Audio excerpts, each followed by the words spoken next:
আমাদের উৎসব। প্রত্যেক জাতির নিজেদের কিছু উৎসব আছে।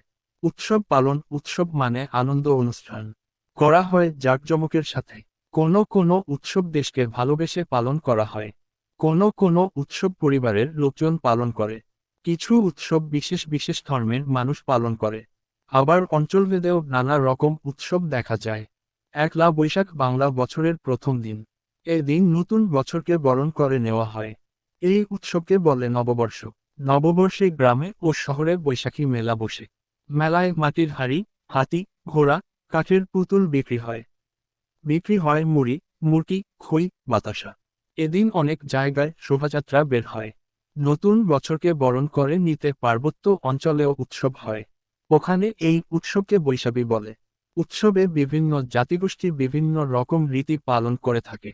যেমন ফুল সংগ্রহ করা হয়। অনেক রকম সবজি দিয়ে পাচন রান্না করা হয়। মজার মজার খেলার আয়োজন করা হয়। মুসলমানদের প্রধান উৎসব ঈদ উল ফিতর ও ঈদ উল আজহা। দুই ঈদে সবাই ঈদগাহে নামাজ পড়তে যায়। ঈদের দিন ফিরনি সেমাই, পোলাও মাংস রান্না করা হয়। সবাই সবার বাড়িতে যায়, কোলাকুলি করে। হিন্দুদের সবচেয়ে বড় উৎসব দুর্গাপূজা। দুর্গাপূজা হয় শরৎকালে। সবাই সুন্দর করে সেজে পূজামণ্ডপে যায়। আরেকটি উৎসব লক্ষ্মী পূজা। লক্ষ্মী পূজায় নাড়ু, লাড্ডু, সন্দেশ তৈরি করা হয়। অনেকের বাড়িতে আলপনা আঁকে। খ্রিস্টানরা ডিসেম্বর মাসের 25 তারিখে বড়দিন পালন করে। এদিন ক্রিসমাস ট্রিতে ছোট ছোট বাতি লাগিয়ে সাজানো হয়। ঘরবাড়িও সুন্দর করে সাজানো হয়। এদিন শিশুরা ভাবে লাল পোশাক পরা সান্তা ক্লজ এসে উপহার দিয়ে যাবেন। বৌদ্ধদের সবচেয়ে বড় উৎসব বুদ্ধ পূর্ণিমা। বৈশাখ মাসের পূর্ণিমার দিনে এই উৎসব পালিত হয়। এদিন বৌদ্ধরা বৌদ্ধবিহারে যায়।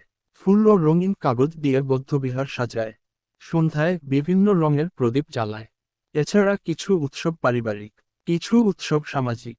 জন্মদিন, বিয়ে এ ধরনের উৎসব। উৎসবে আমাদের মন ভালো হয়। নানা রকম উৎসব আমাদেরকে এক করে রেখেছে।